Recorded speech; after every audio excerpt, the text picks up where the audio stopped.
نحمده ونصلي على رسول الكريم اما بعد فاعوذ بالله من الشيطان الرجيم بسم الله الرحمن الرحيم رب اشرح لي صدري ويسر لي امري واحلل عقدة من لساني يفقهوا قولي اللهم انفعنا بما علمتنا وعلمنا ما ينفعنا وزدنا علما. السلام علیکم ورحمۃ اللہ وبرکاتہ. چلے انشاءاللہ آج ہم لوگ سورہ الحجر آیت نمبر 22 سے آیت نمبر 33 کی سب سے پہلے تلاوت سنتے ہیں، اس کے بعد میں اور اس کی مزید معلومات حاصل کرنے کی کوشش کریں گے. اللہ تعالیٰ ہم سب کی مدد فرمائے اور رہنمائی فرمائے. جی بالکل شروع کیجیے آپ تلاوت. السلام علیکم ورحمۃ اللہ وبرکاتہ. وعلیکم السلام ورحمۃ اللہ وبرکاتہ. اعوذ باللہ من الشیطان الرجیم. بسم اللہ الرحمن الرحیم. وَأَرْسَلْنَا الرِّيَاحَ لَوَاقِحَ فَأَنزَلْنَا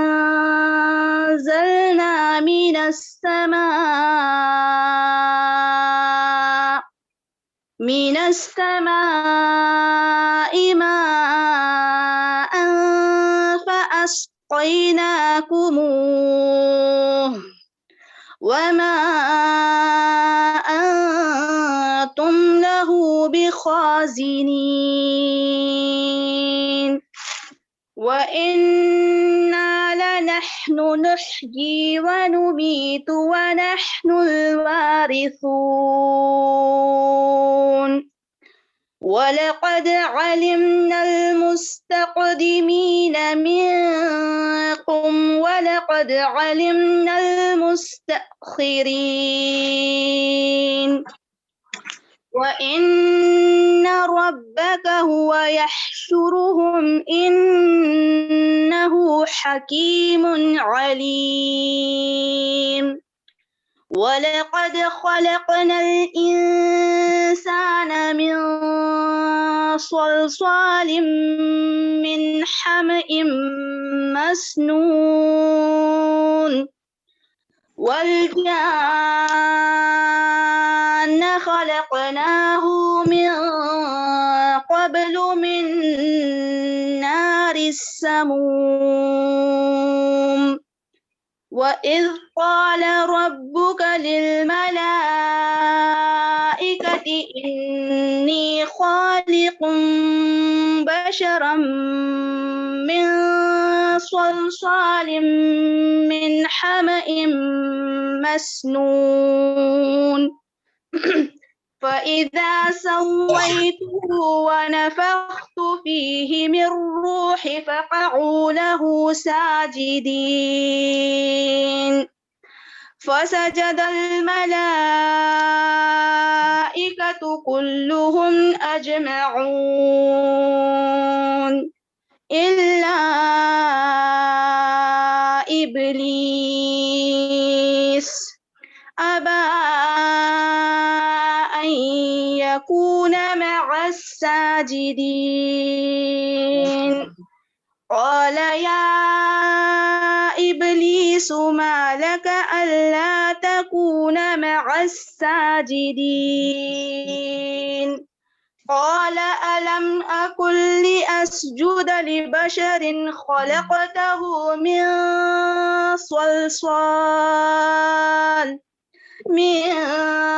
صَلْصَالٍ مِنْ حَمَإٍ مسنون. صدق اللہ العظیم. جزاک اللہ خیر. بارک اللہ فی علمک وصالح عملک. اللہ تعالیٰ ہم سب کو قرآن مجید کی تلاوت کا حق ادا کرنے والا بنائے اور اسی طرح بہت پیارے طریقے سے بہت خوبصورت انداز میں قرآن مجید کو صحیح مخارج، صحیح تجوید، ترتیل کے ساتھ خوبصورتی کے ساتھ تلاوت کرنا کی توفیق عطا فرمائے اور ہم سب کے لیے آسانی کرے. جو کوشش کرتا ہے اللہ تعالیٰ سب کی کوششوں کو قبول فرمائے. چلے اعوذ باللہ من الشیطان الرجیم بسم اللہ الرحمن الرحیم. آیت نمبر 2 ہے سورہ الحجر. وَأَرْسَلْنَا اور بھیجتے ہیں ہم ریاح ہواؤں کو لواقع بارآور بنا کر، بوجھل بنا کر، بھاری بنا کر، وزنی بنا کر. فَأَنزَلْنَا پھر نازل کیا ہم نے من السماء آسمان سے ماء پانی. فَأَسْقَيْنَاكُمُوهُ بس پلایا ہم نے تم کو اسے، وما انتم لہو بخازرین، اور نہیں تم اس کے لیے ذخیرہ کرنے والے۔ تو سبحان اللہ، یہاں سے جو ہے وہ اس آیت کے ذریعے اللہ تعالیٰ یہاں کیا فرما رہے ہیں کہ اللہ تعالیٰ فرماتے ہیں کہ ہم ہی ہواؤں کو بھیجتے ہیں، اور یہاں سبحان اللہ ہوا کے بارے میں بات ہو رہی ہے کہ ہوا کے کتنے فائدے، الحمدللہ اس میں سے یہ ایک فائدہ یہاں بتایا جا رہا ہے کہ اللہ تعالیٰ فرماتے ہیں کہ ہم ہی ہواؤں کو بھیجتے ہیں، یعنی جو بادلوں کو اٹھا کر جو چلتی ہے اور بادلوں کو بھر دیتی ہے پانی سے، اور پھر اس کو اٹھا کر جو ہے وہ چلتی ہے۔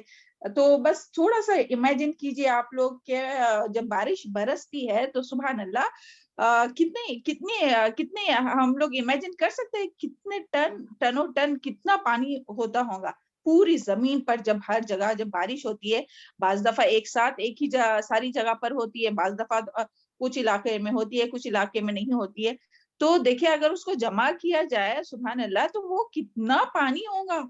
تو وہ ہیوی واٹر جو ہے وہ اٹھا کر چلتی ہے، یہ ہوا جو ہے وہ بادلوں کو اٹھاتی ہے۔ تھوڑے امیجن کیجئے کہ کس طرح سے یہ ہوتا ہوگا نا، سبحان اللہ۔ ہم لوگ جب دیکھتے ہیں تو کیسا، جب آسمان کی طرف دیکھتے ہیں جب بارش ہونے والی رہتی ہے، جب بارش ہوتی ہے، جب بارش ہونے سے پہلے جب ہم لوگ دیکھتے ہیں نا کہ بادل گزر رہے اپنی بلڈنگ کے اوپر سے جا رہے ہیں، تو ہم لوگوں کو کتنا کول لگتا ہے کہ ہاں بس آہستہ آہستہ آرام سے جا رہے ہیں، حالانکہ وہ اتنا ہیوی وزن اٹھائے ہوئے چل رہے ہوتے ہیں سبحان اللہ۔ تو یہاں انہی بادلوں کا اور انہی ہواؤں کا ذکر ہے جو پانی کو اٹھاتی ہے نا۔ اور اس کے بارے میں عبداللہ بن مسعود نے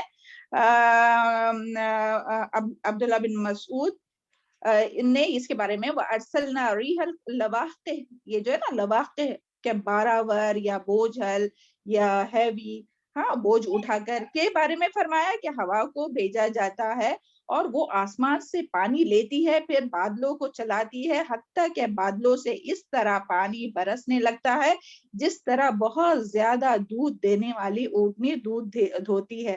سبحان اللہ، یعنی جب بارش ہوتی ہے تو دیکھیں کس طرح لگتا ہے نا کہ جیسے دودھ جب اونٹنی جب دھوتی ہے، یعنی جب دودھ نکالا جاتا ہے تو کس طرح سے کنٹینیو جو جھری جو رہتی ہے وہ، تو اسی طرح بارش بھی دیکھیں کس طرح سے برستی ہے سبحان اللہ۔ اور یہاں جو ہے نا ہواؤں کو لواقح، یعنی ہواؤں کو یہاں کیا کہا گیا، لواقح، یعنی اٹھانے والی، بوجھ اٹھانے والی، بار اٹھانے والی۔ جیسے ایک پریگننٹ عورت رہتی ہے تو وہ کیسے اپنے بچے کو لے کے چلتی ہے، حالانکہ دیکھیں وہ کتنا ہیوی رہتا ہے، بچہ جو رہتا ہے ماں کی پیٹ میں کتنا ہیوی رہتا ہے، اور الحمدللہ ہم میں سے ہر ایک کو ایکسپیرینس ہوگا، اور جس کو نہیں ہوا ہے اللہ ان کو بھی نیک اور صالح اولاد عطا فرمائے، اور اولاد کے رزق سے، اولاد کی دولت سے مالا مال کرے، اور بہترین صبر پر بہترین اجر بھی عطا فرمائے۔ تو جو پریگننٹ عورت رہتی ہے کتنا ایسے ہم لوگ امیجن کر سکتے ہیں کہ ہر وقت مسلسل ہم لوگ کوئی وزن اٹھا کر چلے، کتنا بھی ہو وزن وہ مسلسل اٹھائے ہوئے، مگر پریگننٹ عورت کتنی آسانی سے اٹھاتی ہے، کیونکہ حمل اسے ہی کہتے ہیں کہ آسانی سے وزن اٹھانا۔ تو یہاں جو لواقح جو کہا گیا ہے نا، تو اس کا بھی یعنی یہی کیا، یعنی کیونکہ وہ بادلوں کو اٹھاتی ہے، یعنی ہوا جو ہے وہ بادلوں کو اٹھاتی ہے جو اتنی ہیوی ہوتی ہے، جن میں پانی ہوتا ہے، جس میں جس طرح کے لقاح، یعنی کہ حاملہ اونٹنی جو رہتی ہے نا اس کو کہتے ہیں لقاح، لواقح جو ہے نا، تو وہ لقاح کسے کہتے ہیں، حاملہ پریگننٹ جو اونٹنی رہتی ہے اسے کہتے ہیں، جو پیٹ میں بچہ اٹھائے ہوئے ہوتی ہے۔ اور جب یہ بادل بھی چلتے تو بادل میں بھی ٹنوں ٹن پانی، کتنا زیادہ پانی ہوگا ہم لوگ تو امیجن بھی نہیں کرتے، اور وہ جہاں اللہ تعالیٰ ان کو حکم دیتا ہے وہ جو ہے وہ ہوا جو ہے وہ وہاں بادلوں کو لے کر جاتی ہے اور وہاں ہی برساتی ہے، ایسا نہیں کہ تھک گئی تو ابھی یہاں برسائی، نہیں، جہاں حکم دیتا ہے اللہ تعالیٰ وہاں لے کے جاتی ہے اور وہاں برساتی ہے۔ اور پھر اسی طرح ہواؤں کا دوسرا جو فائدہ وہ بھی ہم سب جانتے ہیں کہ جیسے ہوائیں جو ہے وہ پولن کو اٹھاتی ہے پھرتی ہے اور پھر درختوں کو باراور بناتی ہے، یعنی جو درخت سے جو یعنی جو ریپروڈکشن جو ہوتا ہے تو وہ بھی ہواؤں کے ذریعے نا، کہ ایک دوسرے کے اس میں وہ ہوا جب چلتی ہے تو وہ ٹرانسفر ہوتا ہے، اور اس طرح سے وہ گھاس پھوس اور جو بھی ہے درخت نباتات جو ہے وہ پیدا ہوتے ہیں۔ تو سبحان اللہ۔ اور پھر یہاں جو ہے نا فَأَسْقَيْنَاكُمُوهُ، دیکھیں یہاں کیا لفظ آیا، فَأَسْقَيْنَاكُمُوهُ، اور پھر ہم ہی تمہیں اس آیت نمبر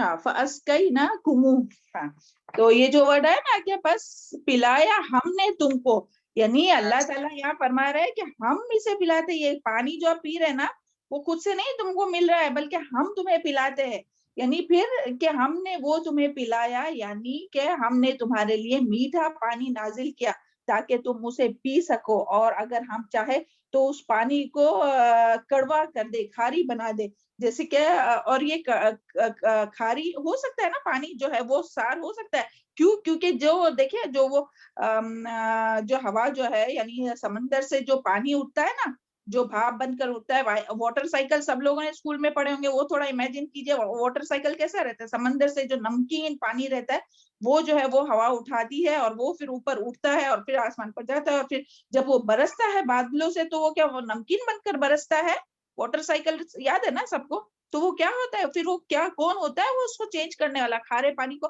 میٹھا پانی کس نے کر دیا؟ سبحان اللہ، تو ادر وائز تو وہ پینے کے قابل بھی نہیں رہتا، ہم پی بھی نہیں سکتے، بعض جگہ پر ہم لوگ جاتے ہیں تو وہاں پانی تھوڑا رہتا ہے، چینج رہتا ہے، ٹیسٹ اس کا چینج رہتا ہے، تو کتنی مشکل ہوتی ہے پینے کے لیے، خاص کر کے نیٹو پلیس وغیرہ میں، تو سبحان اللہ یہ اللہ تعالیٰ کی ہی ذات ہے کہ جو ہمیں میٹھا پانی پلاتے ہیں، کھاری ہی نہیں بھیجتے اوپر سے، اس کو جیسا اٹھایا تھا ویسے نہیں بھیجتے بلکہ اس کو میٹھا کر کے بھیجتے، تو سبحان اللہ، اللہ تعالیٰ کی اس نعمت پر جتنا شکر کیا جائے وہ کم ہے، یعنی کہ پانی کے ملنے پر، تو اور پھر یہاں یہی ہے کہ اس کے بارے میں قرآن مجید میں آتا ہے کہ سورہ واقعہ آیت نمبر 68 to 70 افرأیتم الماء الذی تشربون، بھلا دیکھو تو جو پانی تم پیتے ہو، کیا تم نے انتم انزلتموہ، کیا تم نے اس کو بادل سے نازل کیا ہے، من المزن ام نحن منزلون، یا ہم نازل کرنے والے ہیں، لو نشاء جعلناہ اجاجا فلولا تشکرون، لو نشاء لجعلناہ اجاجا فلولا تشکرون، تو اللہ تعالیٰ فرماتے ہیں کہ ہم نازل کرنے والے ہیں، اگر ہم چاہے تو اسے کھارا کر دے، پھر تم کیوں شکر کیوں نہیں کرتے؟ تو جلدی سے شکر ادا کیجئے اللہ تعالیٰ کا، کس نعمت پر؟ پانی کی اس نعمت پر اللہ تعالیٰ کا شکر ادا کیجئے، اللہ تعالیٰ ہم لوگوں کو اللہ تعالیٰ کی ہر نعمت پر اور خاص کر کے پانی پر شکر ادا کرنے کی توفیق عطا فرما، اور دیکھیں سورہ ملک بھی ہم لوگ پڑھتے ہیں نا، تو اس میں کیا آتا ہے کہ اگر اللہ چاہے تو پانی کو جو ہے وہ غور یعنی کہ اتنا نیچا کر دے کہ وہ پانی، یعنی جب کنویں وغیرہ سے دیکھو، آپ کو یاد ہوگا جب ہم لوگ چھٹیوں میں سمر ویکیشن میں اپنے نیٹیو پلیس میں جاتے تو وہاں کنویں وغیرہ سے اگر پانی نکالتے ہوں گے لوگ تو پانی کتنا سوکھ جاتا ہے، ایک دم نیچے کم ہو جاتا ہے، تو سبحان اللہ، تو یہ اللہ تعالیٰ کی ذات ہی ہے کہ جو اس کو نکالتی ہے، اوپر کرتی ہے، زیادہ کرتی ہے پانی کو، نہیں تو اگر پانی کو اللہ تعالیٰ کھینچ لے تو پھر کہاں سے ہم پانی لا سکتے ہیں نا، تو اس کے لیے ہم لوگوں کو، اور یہ جو پانی ہے وہ زندگی کی سب سے بہت اہم، اس کی بہت اہمیت ہے، اور پانی کا ذخیرہ یا زمین سے ہوتا ہے یا آسمان سے ہوتا ہے، اور یہ دونوں بھی ہے جو ہے وہ اللہ تعالیٰ کے ہی ہاتھ میں ہے، اور اللہ تعالیٰ کی یہ بہت بڑی نعمت ہے، تو اسی لیے پانی ہر چیز کا، کیونکہ ہر چیز کا دار و مدار کس پر ہے؟ اگر پانی نہ ہو تو پھر کیسے نہ نباتات یعنی کہ پھول پتے پھل پھول یہ نہیں سروائیو کر سکتے، نہ جانوروں کو پینے کے لیے ہے اور نہ انسان پی سکتا ہے، تو زندگی جو ہے وہ ہم لوگ امیجن بھی نہیں کر سکتے پانی کے لیے، تو اس کے لیے بہت زیادہ شکر ادا کرنا چاہیے، اور پانی پینے کے جو آداب ہے اس کو اختیار کرنا چاہیے کہ بیٹھ کر پانی پینا چاہے، 3 گھونٹ میں پانی پینا چاہے، بسم اللہ کہہ کر، کچھ بھی کھائے پیے تو بسم اللہ کہہ کر، اور پھر اسی طرح پینے کے بعد الحمدللہ کہنا چاہیے، اور پانی کو ضائع ہونے سے بچانا چاہیے۔ دیکھیں ایک بار وہ نبی صلی اللہ علیہ وسلم نے یعنی ریور کے قریب کوئی وضو کر رہا تھا تو ان کو بھی کہا تھا کہ پانی کو یعنی پانی میں اسراف نہیں کرو، اور ہم لوگ دیکھو جب وضو کرتے ہیں یا برتن دھوتے ہیں تو اتنا فاسٹ، اللہ معاف کرے بولنے سے زیادہ عمل کی توفیق دے، ہم کو بھی تھوڑی عادت ہے پانی فاسٹ رکھنے کی، تو اتنا فاسٹ ٹیپ کر کے ہم لوگ جو ہے وہ پانی، تاکہ ہم لوگ کیوں فاسٹ رکھتے جلدی جلدی سب کرنے کے لیے، تو اللہ تعالیٰ ہم لوگ توفیق عطا فرمائے، پانی کا اسراف کرنے سے بچائے، ہاں، تو یہاں یہی بات آئی ہے، اور پھر آگے کیا آتا ہے، وما انتم لہو بخازنین، اور نہیں ہو تم اس کے لیے ذخیرہ کرنے والے، یعنی کہ بارش کا پانی جو ہم اتارتے ہیں اس کو تم ذخیرہ یعنی اسٹور کرنے پر بھی قادر نہیں تھے، یعنی پانی تو اللہ تعالیٰ نے اتارا، تو اگر ایسا کرتے اللہ تعالیٰ کہ ایک ہی ٹائم میں پورا پانی بھیج دیتے، ہاں تو جتنی سال بھر جتنی زندگی بھر ہم لوگوں کو ضرورت ہے تو وہ پورا ایک ہی ساتھ اتار دیے اور پھر بعد میں کچھ نہیں. تو کیا ہم لوگوں میں وہ صلاحیت تھی, وہ قابلیت تھی, یا وہ اختیار ہے کہ ہم لوگ اس کو ذخیرہ کر سکے, اسٹور کر سکے؟ کتنا بھی ٹب اور بکیٹ یہ وہ بھر کے رکھتے گھر میں, اور اگر باہر کا سوچے تو سمندر, نالے, ندی, کنویں سب بھر جائے ایک ہی ساتھ میں, تو وہ کیا ہوگا بعد میں؟ اس میں سڑن پیدا ہو جائیں گی. کوئی بھی پانی دیکھے رکھتے ہیں زیادہ ٹائم تک, اگر کبھی نل جاتا ہے انڈیا میں خاص کر کے, تو کیا کرتے ہیں ہم لوگ پانی سٹور کر کے رکھتے ہیں, اور پھر ایک ہفتے تک اگر اس کو یوز نہیں کیا یا 2 ہفتے تک, پھر اس کو کیا کرتے ہیں پھینک دیتے ہیں اور دوسرا بھرتے ہیں کیونکہ وہ خراب ہو جاتا ہے. تو سبحان اللہ, تو اللہ تعالیٰ یہاں فرما رہے ہیں کہ ہم ہی اس کو ذخیرہ کرتے ہیں. یعنی اللہ تعالیٰ جو ہے وہ ایسا نہیں کہ ایک ساتھ پورا ذخیرہ, بلکہ اللہ تعالیٰ اس کو ذخیرہ کرتے ہیں, اور جیسی اپنی ضرورت رہیں گی تو اس کے مطابق جو ہے وہ اللہ تعالیٰ بھیجتے ہیں, یعنی آسمان سے بھی, چشموں سے بھی, کنووں سے بھی, نہروں سے بھی. تو سبحان اللہ, اور جو پانی ہے وہ کتنا میٹھا پانی ہوتا ہے. تو سبحان اللہ, اس میں اللہ تعالیٰ کا بہت زیادہ یہاں بیٹھے بیٹھے شکر ادا کیجئے. ہاں, تو یہ آیت سمجھ میں آ گئی ہوں گی آپ لوگوں کے. واٹر سائیکل کا تھوڑا یاد کیجئے. آگے ہے نیکسٹ آیت, وَإِنَّا لَنَحْنُ نُحْيِي وَنُمِيتُ وَنَحْنُ الْوَارِثُونَ وارثون. اعوذ باللہ من الشیطان الرجیم. وَإِنَّا, اور بے شک ہم, لَنَحْنُ, البتہ ہم ہی, نحیی, ہم زندہ کرتے ہیں, وَنُمِیت, اور ہم موت دیتے ہیں, وَنَحْنُ الْوَارِثُونَ, اور ہم ہی وارث ہے. تو یہاں کیا چیز آئی ہے کہ اللہ تعالیٰ نے پانی کے بعد پھر کس کی ذکر کیا کہ انسان ہو, یعنی انسان اور ہر, یعنی کوئی بھی مخلوق ہو تو اس کو زندہ کرنا, اس کو موت دینا, اس کو اور اس کو یعنی اس کو زندگی دینا, پھر موت دینا, پھر زندہ کرنا, اور یہ سب کس کے ہاتھ میں ہے؟ صرف اور صرف اللہ تعالیٰ کے ہاتھ میں ہے. اور اللہ تعالیٰ ہی تمام چیزوں کا وارث ہے. پھر چاہے وہ پانی ہو, اناج ہو, پھل فروٹ ہو, روپیہ پیسہ ہو, یا جو بھی ہے, جتنی بھی ہے, جو بھی چیز ہے, جس کی بھی جو بھی پراپرٹی ہے, سب کا وارث کون ہے؟ اللہ تعالیٰ ہی ہے. سبحان اللہ. تو وہ کیسے ہے؟ یعنی کہ اللہ تعالیٰ نے ہی مخلوق کو پہلی بار پیدا کرنے والا ہے, اور وہی پیدا کرتا ہے, اور وہی دوبارہ زندہ کرتا ہے. یعنی پہلے زندگی, پھر موت, پھر زندگی. تو یہ سب کس کی قدرت میں؟ اللہ تعالیٰ کی قدرت میں. پیدائش اور موت دونوں ایسی چیزیں ہیں کہ جن پر انسان کا ذرا برابر بھی اختیار نہیں. کہ ہم لوگ اپنی مرضی سے پیدا ہوئے تھے؟ بتائیے. نہیں ہم میم, اپنی مرضی سے نہیں. نہیں, ہم لوگ اپنی الحمدللہ. مرضی سے تو نہیں پیدا ہوئے نا. اللہ تعالیٰ کی جب مرضی تھی تب پیدا ہوئے. اور موت بھی کیا اپنی مرضی سے آئیں گی کہ ہم سوچیں گے ہاں ہمیں موت آ جائے تو موت آئیں گی, یا ہم سوچیں گے نہیں ہمیں موت نہیں آنا چاہے تو نہیں آئیں گی؟ نہیں, جب موت کا وقت لکھا ہوا ہے, ہر ایک کا موت اور زندگی کا وقت جو ہے وہ لکھا ہوا ہے, اسی وقت وہ دیے گا, اسی وقت وہ مرے گا. اور یہ سب اللہ تعالیٰ کے پورے کنٹرول میں, اس میں کسی کا بھی ہاتھ نہیں ہے. چاہے کتنا بھی بڑا ڈاکٹر ہو یا کیا ہو, یا کیا کتنا بھی ہو, تو وہ یہ نہیں کر سکتا کہ اپنے آپ کو موت سے ٹال سکتا ہے, ایسا نہیں ہو سکتا ہے نا. اور پھر اس کے بعد یہ کہ اس کی جب اولاد بھی ہوتی ہے, یعنی خود ہم لوگ بھی, اور جب اپنی اولاد بھی ہوتی ہے, تو وہ بھی کیا اپنی مرضی سے پیدا ہوتی ہے کہ جب ہم چاہیں گے تب اپنی اولاد ہوگی؟ نہیں, وہ بھی کب؟ جب اللہ تعالیٰ کی مرضی ہوں گی اسی وقت اولاد ہوتی ہے. سبحان اللہ.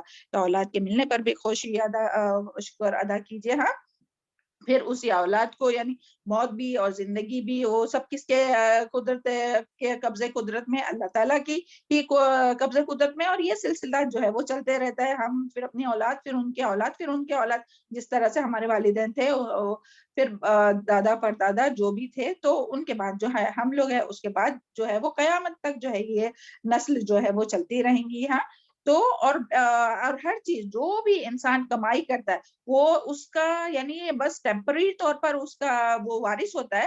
ابھی دیکھیں ہم لوگوں کے پاس جو بھی ہے وہ ابھی تو ہمارے پاس ہے. جب ہم مر جائیں گے تو وہ کس کا ہوگا؟ کہ ہم ساتھ میں لے کر جانے والے قبر میں؟ نہیں, ساتھ میں نہیں لے کر جانے والے. تو اس کے لیے وہ ساتھ میں تو نہیں لے کر جانے والے, تو دنیا میں رہ کر ہی ہمیں اس سے فائدہ کس طرح سے اٹھانا چاہیے کہ پہلے ہی اللہ تعالیٰ کے اکاؤنٹ میں بھیجتے رہنا چاہیے تھا کہ وہاں ہم لوگوں کو اس کا فائدہ ہو, ہے نا. اور جو باقی رہنے والا ہے وہ تو وارثوں کا ہے. اور ایسا نہیں کہ پورا ختم کرنا چاہے اور وارث بھی بیچارے ان کے پاس کچھ بھی نہیں بچے, وارثوں کے لیے بھی چھوڑنا چاہیے. لیکن یہاں بتانے کا مقصد یہ ہے کہ کتنے بھی وارث ہو, اولاد ہو, پھر اولاد کے بعد ان کی اولادیں ہو, تو مگر بعد میں آخر کار میں سب ختم ہو جائے گا. اس کے بعد میں یہ ساری چیز, جس کے پاس جو چیز ہے, امیجن کیجئے جو بھی اپنے گھر میں ہے, کپڑے ہے, برتن ہے, جویلریز ہے, پیسہ ہے, بکس ہے, تو اس کا سب کا وارث کون ہونے والا ہے آخر میں؟ اللہ تعالیٰ کی ذات. سبحان اللہ. تو اس کے لیے اللہ تعالیٰ کی رضا کے لیے ہم لوگ کو ابھی تھوڑی تھوڑی چیزیں نکالتے رہنا چاہیے, اپنے ہاتھوں سے دینا چاہیے. مرنے کے بعد تو ساری چیزیں خود بخود وہ ٹرانسفر ہونے ہی والی ہے دوسروں کی, ہے نا, پھر پتہ نہیں وہ اچھے استعمال کرتے یا نہیں کرتے. تو اپنے ہاتھوں سے جو بھی ہم لوگ خرچ کریں گے اچھی نیت سے تو انشاءاللہ اللہ تعالیٰ اس کا اجر عطا کریں گے. چلے آگے یہ دیکھتے ہیں. امید کرتے ہیں کہ آیات آپ لوگوں کو سمجھ میں آئی ہوں گی. ہاں, اور انشاءاللہ ریویژن لاسٹ میں لیں گے کیونکہ اپنی آیت کمپلیٹ کرنا ہے. وَلَقَدْ عَلِمْنَا اعوذ باللہ من الشیطان الرجیم وَلَقَدْ عَلِمْنَا الْمُسْتَقْدِمِينَ مِنْكُمْ وَلَقَدْ عَلِمْنَا الْمُسْتَأْخِرِينَ. وَلَقَدْ عَلِمْنَا, اور البتہ تحقیق جان لیا ہم نے, مستقدمین آگے بڑھنے والوں کو, منکم تم میں سے, وَلَقَدْ اور البتہ تحقیق, علمنا جان لیا ہم نے, مستأخرین پیچھے رہنے والوں کو. تو یہ آیت میں یعنی کیا بات ہو رہی ہے, کیا ہے یہ مستقدمین اور مستأخرین, یعنی کیا ہے کہ یہاں کیا بات آئی ہے, کیا مستقدمین سے مراد یعنی کہ اگلے لوگ مستقدمین کا ایک تو معنی یہ ہے کہ جو پہلے آئے یا جو پہلے فوت ہونے والے وہ بھی اللہ تعالیٰ جانتا ہے, اور کون نیکیوں میں آگے آنے والا ہے یہ بھی اللہ تعالیٰ جانتا ہے, اور کون پہلے پیدا ہوا وہ بھی جانتا ہے, اور کون پہلے مرنے والا ہے وہ بھی اللہ تعالیٰ جانتا ہے. اور یہاں جو ہے نا مستاخری یعنی کہ جو بعد میں آئیں گے, یعنی کہ جو بعد میں پیدا ہوں گے, یا جو بعد میں مرنے والے, یا جو بعد میں اسلام لانے والے ہیں, یا جو بعد میں یا پیچھے رہتے ہیں نیکیوں میں, تو یہ بھی اللہ تعالیٰ جو ہے وہ جانتے ہیں. وَلَقَدْ یعنی جو آیا نا علمنا, یعنی ہم جانتے ہیں کہ کون پہلے آنے والا ہے, کون پہلے زندہ ہونے والا ہے, کون پہلے مرنے والا ہے, کون پہلے یعنی کون بعد میں پیدا ہونے والا ہے, اور کون بعد میں فوت ہونے والا ہے, اور کون نیکیوں میں آگے بڑھنے والا ہے, اور کون نیکیوں میں پیچھے رہنے والا ہے. تو یہ سب جو ہے وہ کیا ہے, اللہ تعالیٰ جانتے ہیں. اور آگے کیا اللہ تعالیٰ نے فرمایا, کیا وَلَقَدْ عَلِمْنَا وَإِنَّ رَبَّكَ هُوَ يَحْشُرُهُمْ, اور پھر اللہ تعالیٰ جو ہے وہ سب کو جمع اکٹھا کرنے پر بھی قادر ہے. انہ حکیم علیم, اور بے شک وہ حکمت والا ہے اور علم والا ہے. یعنی کہ اللہ تعالیٰ نے یہ ساری یعنی کہ اللہ تعالیٰ ہر چیز کو جاننے والا ہے. اچھا پہلے یہاں جو ہے نا وَإِنَّ رَبَّكَ هُوَ يَحْشُرُهُمْ, اور اللہ تعالیٰ اس پر قادر ہے کہ وہ سب کو اکٹھا کرے. تو سبحان اللہ, اس کا پہلا معنی جو ہے وہ یہ آئے گا کہ اللہ تعالیٰ اکٹھا کرنے پر قادر ہے, یعنی مرنے کے بعد جو ہے وہ سب کو جمع کرنا اللہ تعالیٰ کے لیے بہت آسان ہے. دیکھیں جب کوئی مر جاتا ہے تو اس کے بعد کیا ہوتا ہے, بعض لوگ جو ہے وہ یعنی جو دفن ہوئے ہیں زمین میں, تو ان کے کیا ہوتے ہیں, ذرات یعنی ہڈیاں ہوتی ہے, پھر ہڈیاں بھی ختم ہو جاتی ہے نا, پھر وہ ذرات باقی رہتے ہیں. اور پھر اگر کوئی وہ سمندر میں ڈوب کر مرا ہوگا تو وہ سمندر میں گل سڑ جاتی ہے باڈی. کوئی درندے نے کھایا ہوگا, اس کے پیٹ میں گیا ہوگا. یعنی جس طرح سے بھی کسی کی موت ہوئی رہیں گی تو اللہ تعالیٰ اس پر قادر ہے کہ سب کو یعنی جمع کر کے, یعنی اس کے ایک ذرات جو ہے وہ ابھی دیکھیں اپنی یہ در و دیوار ہے نا, تو اس میں بھی کسی نہ کسی کی تو ڈیڈ باڈی کے کچھ نہ کچھ ذرات رہیں گے نا. ابھی آدم علیہ السلام سے لے کر ابھی تک جو لوگ فوت ہو گئے تو ان کہاں دفن ہے, زمین میں نا. تو زمین جو مٹی ہے وہ تو کہیں نہ کہیں یوز ہوتی ہے. سبحان اللہ. تو دیکھیں اللہ تعالیٰ اس پر قادر ہے کہ وہ اکٹھا کرے سب کے سب کو. تو یعنی وہ جہاں کہیں بھی اس کی باڈی ہو تو اس کو جمع کرنے پر, چاہے سمندر کی گہرائیوں میں ہو, جانوروں کے پیٹ میں ہو, یا کہیں بھی ہو, یا مٹی بن چکی ہو, یا اس کی بلڈنگ بن چکی ہو, تو اس کو اکٹھا کرنے پر قادر ہے. یہاں تو سب سے پہلے یہی معنی ہے, اللہ تعالیٰ جو ہے وہ اکٹھا کرنے پر قادر ہے. اور اس میں ہم سب کے لیے سبق بھی ہے کہ اللہ تعالیٰ دیکھ رہا ہے کہ کون نیکی کرنے, اللہ تعالیٰ جو ہے وہ دیکھ رہے ہیں کہ کون نیکی کے کام میں آگے بڑھتا ہے اور کون پیچھے رہنے والے. یہاں جو ہے نا مستقدمین والمستاخرین, تو اللہ تعالیٰ سے دعا ہے کہ اللہ تعالیٰ ہم لوگوں کو نیکیوں میں سبقت کرنے والا بنایا نا. کیونکہ دیکھیں جب بھی کوئی آیت آتی ہے نا تو فوراً سے نیت کرنا چاہیے, اللہ تعالیٰ ہم لوگوں کو اس پر عمل کرنے کی توفیق عطا فرما. اور پھر اللہ تعالیٰ دیکھ رہا ہے کہ کون جلدی جلدی نیت کر رہا ہے اور کون جلدی جلدی عمل کرتا ہے. بعض لوگ سنتے ہیں مگر عمل نہیں کرتے ہے نا, ایگزام میں پورے مارکس لیتے ہیں لیکن عمل کے کورے رہتے ہیں, تو کیا فائدہ ہے نا. اللہ تعالیٰ تو یہ دیکھ رہا ہے کہ کون عمل کرتا ہے. تو اللہ تعالیٰ سے یہاں بیٹھے بیٹھے دعا کیجئے کہ جو کچھ ہم لوگ سنتے ہیں فوراً اللہ تعالیٰ کی رضا کے لیے ہم لوگ نیت کریں وہ کرنے کی, اور فوراً اخلاص کے ساتھ نیکی کرنے والا بنائے اللہ تعالیٰ ہم سب کو. آگے دیکھتے ہیں. وَلَقَدْ یہاں تک سمجھ میں آ گیا نا, انہ حکیم علیم, اور وہ حکمت والا ہے اور علم والا ہے, یعنی اس کو سب پتا ہے. وَلَقَدْ آیت نمبر 26 وَلَقَدْ خَلَقْنَا الْإِنسَانَ. دیکھیں یہ ابھی اپنا ذکر ہو رہا ہے, یعنی انسان کا ذکر ہو رہا ہے کہ کس طرح سے اللہ تعالیٰ نے پیدا کیا. ہماری کریشن کے بارے میں بات ہو رہا ہے, ہماری بارے میں بات ہو رہی ہے. وَلَقَدْ اور البتہ تحقیق خَلَقْنَا الْإِنسَانَ پیدا کیا ہم نے انسان کو من صلصال کھنکتی مٹی سے, من حمإ مسنون سیاہ گاڑے سے, کیچڑ سے, سڑی ہوئی مٹی سے. دیکھو کس چیز سے ہم لوگ بنائے ہوئے اور کس بات کا تکبر ہے. اللہ تعالیٰ ہم سب کو تکبر سے محفوظ رکھے مرتے دم تک, اور کبھی بھی دل میں یہ خیال نہ آئے کہ ہم کسی سے بہتر ہے نا. اللہ تعالیٰ ہم سب کو اس سے بچائے. تو یہاں بات ہو رہی ہے انسان کے کریشن کی سٹوری شروع ہو رہی ہے, جس طرح سے پہلے بھی ہم لوگ سورہ بقرہ میں بھی پڑھ چکے, سورہ اعراف میں بھی پڑھ چکے. یہاں بس تھوڑی سی ہے, اور باقی تو آگے ساری ہم لوگ اسٹارٹنگ میں سن چکے. تو اور اس کے اور یعنی اس کے سٹیجز بتائے جا رہے ہیں کہ انسان کے کریشن کے جو سٹیجز ہے نا, یعنی یہاں تو مین پہلے اپنے ابو والد یعنی کہ حضرت آدم علیہ السلام کی کریشن کا ذکر ہے, اور ہم سب تو انہی کی اولاد ہے نا آدم علیہ السلام کی. تو ہم سب کی جو ہے وہ کریشن کا اس میں تخلیق کے بارے میں بات ہو رہی ہے. تو سب سے پہلے ہم لوگ دیکھتے ہیں یہاں جو بات آئی نا, وَلَقَدْ خَلَقْنَا الْإِنسَانَ, کہ انسان کو پیدا کیا. تو انسان سے مراد یہی کہ ابو الآدم یعنی آدم علیہ السلام, اور آدم علیہ السلام کے ہم سب اولاد ہے تو انسان. تو اس میں جو ہے وہ کیا ہے, انسان کو کس سے اللہ تعالیٰ نے پیدا کیا, کھنکتی ہوئی مٹی سے, اور وہ بھی کون سے, سیاہ گاڑے کیچڑ والے سڑی. دیکھیں یعنی انسان کو یہ سوچنا چاہیے کہ دیکھیں ہم لوگ کس چیز سے بنے ہوئے نا, ہمیشہ ہم لوگوں کو یاد رکھنا چاہیے. اور انسان کی جو تخلیق ہے نا اس کے بارے میں مختلف سٹیجز آتے ہیں, اور اس کا ذکر پورے قرآن میں مختلف جگہ پر ہے. تو سب سے پہلے جو یعنی جو پہلا فرسٹ اسٹیپ جو ہے نا, جیسے کہ اپنا ہم لوگ بیبیز کا جو تھا وہ دیکھ چکے نا, علقہ اور مضغہ اور وہ سب جو ہے وہ دیکھ چکے نا. اسی طرح آدم علیہ السلام یا انسان کی تخلیق کو جو سب سے پہلے جو پیدا کیا گیا تو وہ کیسا, تراب. سب سے پہلے کیا تھا, ڈسٹ. تراب یعنی کیا ہے, خشک مٹی یعنی کہ ڈسٹ. ہاں تھوڑا دھیان دے کے سنیے, تراب کیا ہے, خشک مٹی, ہاں یعنی کہ ڈسٹ. پھر تین یعنی کہ جب اس خشک مٹی میں وہ ڈسٹ میں جب پانی مکس کیا گیا تو وہ کیا بن گیا, گیلی مٹی. یعنی کہ مٹی مٹی جس میں پانی ملایا گیا وہ کیا ہے, اسے کیا کہتے ہیں, گیلی مٹی کو تین کہتے ہیں. پھر تین لازب یعنی وہ پانی میں مٹی مکس کر اس کو رکھا گیا. تو پھر وہ کیسی ہو گئی, تھوڑا ٹائم رکنے کے بعد اپنا امیجن کیجئے, یہ دیکھتے بھی ہوں گے آپ لوگ کبھی کیچڑ وغیرہ بارش کے سیزن میں, جب بارش آ کے چلی جاتی ہے تب وہ, یا تو کوئی بھی جگہ پر ایسا ہوتا ہے اور ہم لوگ دیکھتے بھی ہے اس چیز کو نا. تین لازب یعنی کیا, چپکدار گیلی مٹی, لیسدار مٹی. تین لازب یعنی جب وہ رکھتے ہیں نا اس مٹی کو, تو اس طرح سے یہ جو ہے وہ اپنے سٹیجز ہے, اپنی بارے میں بات ہو رہی.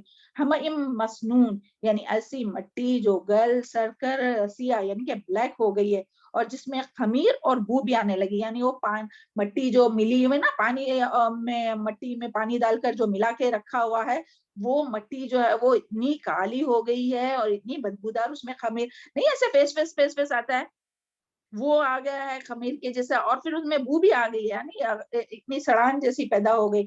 تو اور یہاں جو ہے نا ہمیں مسنون کا ایک دوسرا معنی ہے کہ اس کو ڈھانچے یعنی سانچے میں ڈھالا گیا, یعنی ایسی مٹی جس سے آدم کا پتلا بنایا گیا. تو دیکھیں سبحان اللہ, اللہ تعالیٰ نے ہمیں کس چیز سے بنایا ہے, مٹی. ہمیں مسنون یعنی وہ جو گیلی ہو کر سڑ گئی, وہ بلیک ہو گئی اور اس میں بو آنے لگی, پھر وہ جو مٹی ہے اس سے آدم کا ڈھانچہ بنایا گیا. اور پھر سلسالین کالفخار, پھر اس پتلے کو حرارت یعنی بنا کر وہ یعنی پتلے کو, آدم کے پتلے کو بنا کر حرارت یا آگ میں اس طرح تپایا گیا کہ اس سے کھنکھنانے کی, کھنک جیسے نہیں ہوتی, جب مٹی کو جب بھنا جاتا ہے تو کھنک پیدا ہوتی ہے. تو یہ یہاں مراد ہے, یعنی سلسالین کالفخار یعنی کہ انسان کو پیدا کیا سوکھے گاڑے سے جو ٹھیکری کی طرح تھی. دیکھیں کوئی بھی برتن وغیرہ خاص کر کے گاؤں میں اگر آپ لوگ جائیں گے نا تو کمہار بولتے ہیں نا اس کو، جو مٹی کے برتن بناتے ہیں، تو ان کے وہاں وہ مٹی کے برتن کیا کیا رہتا ہے، وہ توا رہتا ہے ان کا، اور سرائی رہتی ہے. تو وہ جو ہے یا تو اینٹ بنانے والی جو بھٹی رہتی ہے وہاں بھی اگر کبھی گئے رہیں گے تو یہ سب ہم لوگ مشاہدہ کرتے ہیں نا کہ کس طرح سے ان لوگ پہلے مکس کرتے پانی مٹی میں اور پھر اس کو رکھتے اور پھر اس کو یہ سب پروسیجر، اور پھر وہ بننے کے بعد جو ہے وہ آگ میں تپاتے تاکہ وہ، اور پھر اس میں ٹن سے آواز آتی ہے نا ٹھیکری کی طرح. تو وہ اسی طرح ہماری بھی کریشن ہے، ہماری بھی تخلیق جو ہے وہ وہی سیم پروسیس ہم لوگوں کی بھی تخلیق کا ہے، ہم لوگوں کی بھی یعنی، اور ہمارا جو اوریجن ہے وہ مٹی ہے. سبحان اللہ. تو اس میں ہم سب کے لیے بہت یہ یاد رکھنے والی باتیں ہیں کہ جب بھی اگر کسی انسان کو تھوڑا سا بھی تکبر آنے لگا نا کہ ہاں میرا یہ بہت اچھا ہے، ہاں میرا وہ بہت اچھا ہے، تو یہ یاد رکھنا چاہیے کہ ہماری اوریجن کیا ہے، مٹی ہے نا، اور وہ بھی ایسی سڑی ہوئی مٹی. تو کبھی بھی تکبر نہیں کرنا چاہیے. اللہ تعالیٰ ہم سب کو اس سے محفوظ رکھے. اور پھر یہاں ذکر کیا اللہ تعالیٰ نے کہ والجان، اور جنوں کو خلقناہ پیدا کیا ہم نے اس کو من قبل اس سے پہلے من نار آگ کی لپیٹ سے، من نار السموم آگ کی لپیٹ سے. تو یہاں جو ہے وہ پھر جنوں یہاں جو ہے ابو الجن یعنی جو جان جو ہے نا وہ کون ہے؟ ابو الجن. یعنی جس طرح سے انسانوں کے باپ کون ہے بتائیے جلدی سے، کون ہے والد؟ آدم علیہ السلام. تو اسی طرح جنوں کے جو والد ہے وہ کون ہے؟ ابو الجن. یعنی کہ جان جو ہے نا وہ، ہاں جی، جان جو ہے وہ ایک آتا ہے کہ یعنی وہ مراد ہے کہ جان اسے کہتے ہیں کہ جو سب سے پہلے جو جن تھے نا وہ اسے جان کہا گیا، جس طرح انسانوں کے باپ جیسے آدم علیہ السلام ہے. تو یہاں اللہ تعالیٰ نے جن کو کس چیز سے بنایا اس کے بارے میں بتایا، اور اس کو کب بنایا وہ بھی بتایا گیا کہ اللہ تعالیٰ نے جن کو نار سموم یعنی کہ آگ کی لپیٹ سے یا لو والی آگ سے پیدا کیا، اور انسانوں کی تخلیق سے پہلے. اور یہ بھی الحمدللہ ہم سب کا پہلے ہو چکا ہے سورہ بقرہ میں کہ انسانوں کو جو ہے وہ انسان سے پہلے جو ہے وہ 2000 سال پہلے 2000 سال نا، ہاں 2000 سال پہلے جو ہے وہ اللہ تعالیٰ نے جنات کو آگ سے پیدا کیا تھا، اور وہ زمین پر آباد تھے لیکن وہ بہت خون خرابہ کرتے تھے اور بہت فساد کرتے تھے. پھر اللہ تعالیٰ نے، اور نہیں اس کے لیے نہیں کہ وہ شر فساد کرتے تھے اس کے لیے، لیکن اللہ تعالیٰ کا پہلے سے ہی ارادہ، یعنی اللہ تعالیٰ انسان کو پیدا کرنے والے تھے. پھر جب اللہ تعالیٰ نے انسان کو، آدم علیہ السلام کو جب پیدا کیا تو پھر ان جنات کو جو ہے وہ دور کیا گیا، دور ویرانے میں ڈال دیا گیا، اور زمین کو کس سے بھر دیا گیا؟ انسانوں کے لیے یہاں انسانوں کو زمین پر بسایا گیا. تو یہاں جو ہے وہ انسانوں کے زمین پر لانے سے پہلے جن رہتے تھے، پھر انہیں خالی ویران جگہ جزیروں پر بھیج دیا گیا اور زمین پر انسان کو آباد کیا گیا. یہاں یہی آیا ہے کہ اللہ تعالیٰ کی ساری مخلوق، یعنی اللہ تعالیٰ کی تو بہت ساری مخلوق ہے نا، انسان بھی ہے، جنات بھی ہے، فرشتے بھی ہے، جانور بھی ہے، تمام مخلوق ہے، لیکن اللہ تعالیٰ کی ساری مخلوق میں دو ہی چیزیں ایسی ہے، دو ہی مخلوق ایسی ہے کہ جس کو اللہ تعالیٰ نے ارادہ اور اختیار دیا ہے. اور وہ کون ہے؟ کن لوگوں کو ارادہ اور اختیار ہے؟ جن اور انس.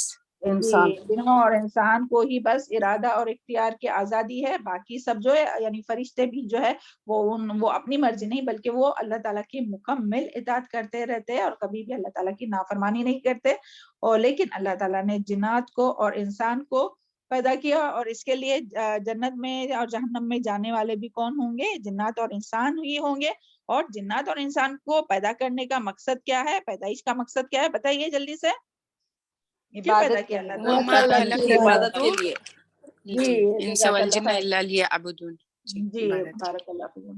وما خلقت الجن والانس الا لیعبدون. اللہ تعالیٰ نے نہیں پیدا کیا انسان جنوں کو اور انسان کو لیکن صرف اور صرف عبادت کے لیے. اور عبادت کیا ہے؟ مکمل اطاعت. یعنی ایسا نہیں کہ بس نماز پڑھے، روزہ رکھے اور صدقہ خیرات کرے، حج کرے تو ہو گئی ہماری عبادت، باقی پوری زندگی ہم اپنے مرضی کے مطابق گزاریں گے. نہیں، بلکہ مکمل اطاعت کا نام ہی عبادت. کس کا نام ہے؟ اطاعت کا نام عبادت ہے. تو اللہ تعالیٰ کی اطاعت ہر معاملے میں، کھانے پینے کے، رہنے سہنے کے، کوئی بھی معاملات کرنے کے، اللہ تعالیٰ کی اطاعت کرنے کا. اور پھر آگے آیت دیکھتے ہیں، آیت نمبر 28. وَإِذْ قَالَ رَبُّكَ لِلْمَلَائِكَةِ إِنِّي خَالِقٌ بَشَرًا من صلصال من حمأ مسنون وإذا، اور جب قال ربک، فرمایا تیرے رب نے، للملائکۃ فرشتوں کو، انی بے شک میں، خالقم پیدا کرنے والا ہوں، بشرن ایک انسان، من صلصال خنکتی مٹی سے، من حمأ مسنون سیاہ گاڑے سے، سڑے ہوئے. دیکھیے بار بار یہ آ رہا ہے نا، اللہ تعالیٰ ہم لوگوں کو یاد دلا رہے کہ دیکھو کس سے بنے ہوئے ہیں. تو یہاں کیا ہے کہ، اور اس کا یہ جو پورا واقعہ ہے نا انسان کی اور جنات کی پیدائش کا اور جو کچھ ہوا، تو وہ الحمدللہ ہم لوگوں کا سورہ بقرہ میں اچھی طرح سے ہو گیا الحمدللہ، ہے نا. اعوذ باللہ من الشیطان الرجیم. اور یہاں جو بات آئی ہے کہ وہ یہ ہے کہ اللہ تعالیٰ نے فرشتوں کو، یعنی وَإِذْ قَالَ رَبُّكَ لِلْمَلَائِكَةِ، یعنی جب کہا فرشتوں سے اللہ تعالیٰ نے کہ بے شک میں پیدا کرنے والا ہوں، تو اللہ تعالیٰ نے فرشتوں کو انفارم کیا، یعنی انسان کی تخلیق سے پہلے اللہ تعالیٰ نے فرشتوں سے انفارم کیا کہ اللہ تعالیٰ ایک مخلوق پیدا کرنے والا ہے، کیونکہ آگے اللہ تعالیٰ انہیں ایک حکم دینے والا تھا، تو اس کے لیے انفارم کیا. ہاں، یعنی اس کی تفسیر میں آتا ہے کیونکہ اللہ تعالیٰ فرشتوں کو ایک حکم دینے والا تھا آگے، ابھی جس کا ذکر آئے گا، یعنی کہ سجدے کا حکم ہے نا. تو اس کے لیے اللہ تعالیٰ نے پہلے ہی انفارم کیا فرشتوں کو کہ میں ایک مخلوق پیدا کرنے والا ہوں، اور پھر اس کے لیے انفارم کیا. اور دوسرا اس کا سبب آتا ہے کہ فرشتے اللہ تعالیٰ کے ورکرز ہے، ورکر کی حیثیت سے ہے، یعنی وہ ڈیوٹی نبھاتے ہیں، اور فرشتوں کو اللہ تعالیٰ نے انسان کا معاون اور مددگار بنایا، اور سارے کام انہی کے ذریعے ہوتے ہیں. دیکھیں انسان کو وحی کس کے ذریعے آئی، جلدی سے بتائیے. فرشتوں کے ذریعے میم، فرشتے کے ذریعے. کون سا جبرائیل، فرشتہ؟ جبرائیل امین. بارش کون برساتا ہے؟ فرشتے میم، فرشتے جی. اور پھر انسانوں کی جسم اور جان کی اور اعمال کی حفاظت کون کرتا ہے؟ اللہ تعالیٰ. فرشتے میم. جی فرشتے ہے نا، فرشتے اللہ کے کرام اپنے اعمال کی لکھتے رہتے ہیں. لکھتے رہتے ہیں، اور اپنی حفاظت کے لیے بھی ہے نا. کہ دیکھو اس دن بھی ہمارے امی گر گئے، مگر الحمدللہ بولے کہ نہیں ہوگا مجھے، تو کس نے سنبھالا؟ فرشتوں نے. اور بچے بھی کتنی بار گرتے ہیں تو کون سنبھالتا ہے؟ فرشتے سنبھالتے ہیں. سبحان اللہ. اللہ تعالیٰ ہم سب کی، اور جتنا ہم لوگوں کا ایمان مضبوط رہے گا نا، حفاظت کیا کہ اللہ تعالیٰ الحفیظ ہے. اگر ہم لوگوں کو بار بار دل میں ڈر لگتا ہے نا کہ ہاں پتہ نہیں کیا ہو جائے گا، میرے بچے کو کیا ہوگا، میری ماں کو کیا ہوگا، یا کیا ہوگا، یا ہمارا کیا ہوگا، تو یعنی اس کا مطلب کہ اپنا ایمان جو ہے نا الحفیظ، کہ اللہ تعالیٰ حفاظت کرنے والا ہے، اس پہ کم ہے. تو ہم لوگوں کو اپنا ایمان بڑھانے کی ضرورت ہے. جتنا ہمارا ایمان مضبوط ہوگا اتنا ہی ہمیں اللہ تعالیٰ کی مدد آئیں گی.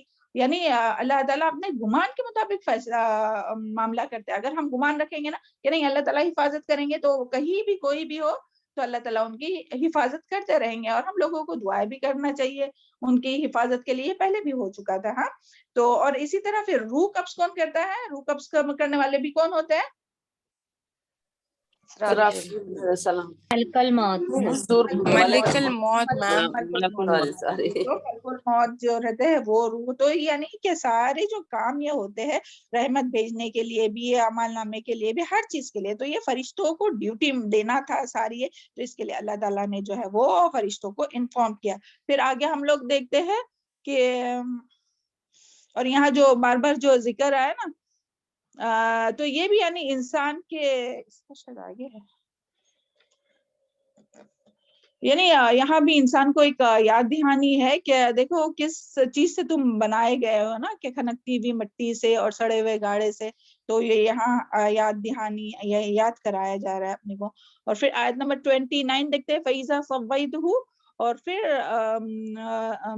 اور پھر جب میں برابر کر دوں، وَنَفَخْتُ، اور میں پھونک دوں، فِيهِ میں روحی، اس میں اپنی روح سے، فَقَعُوا لَهُ سَاجِدِينَ، تو گر پڑنا اس کے لیے سجدہ کرتے ہوئے.